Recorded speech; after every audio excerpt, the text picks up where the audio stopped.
I think China, like so many other countries, is something that you can only understand if you spend time there. Brands that come in thinking, I know what I'm doing, I'm going to bring my brand and set up and be the same, it's going to fail. I know I used to work for Nike, and they were successful in China when they started to make things that were of China. So it was Nike, but of China.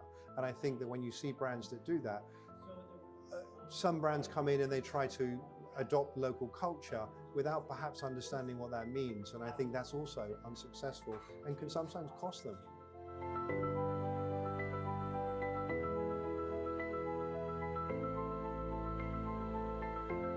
I think the map of fashion influence now is not geographical, nor is it defined as coming from one place. It's cultural. And that culture could be anything. That culture could be Labubu, or it could be K-pop, or it could be something happening in India. And because culture now spreads in peer to peer or platform to platform, brands can't control nor stop that. They can only operate within it. So it doesn't mean they have to follow it, but it means they have to acknowledge that just because they're a prominent brand in a certain area doesn't automatically give them influence in another area.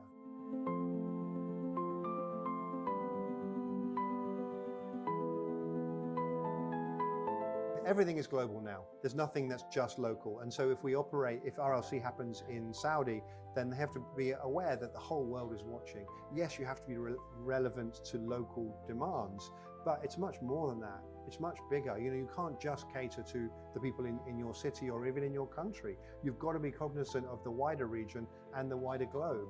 And I think now, because practically all communication is global, even for the apps that are ostensibly domestic, then really everyone's watching.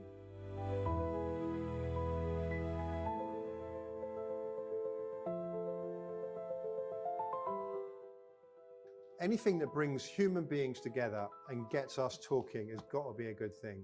And yes, we connect digitally all the time. I understand that, and we can see what each other are doing all the time. Yeah, that's all great. I love that. That's an addition, but it's not a substitute for actually standing in a room talking to somebody. Because for me, I had wonderful conversations with people I never expected to meet.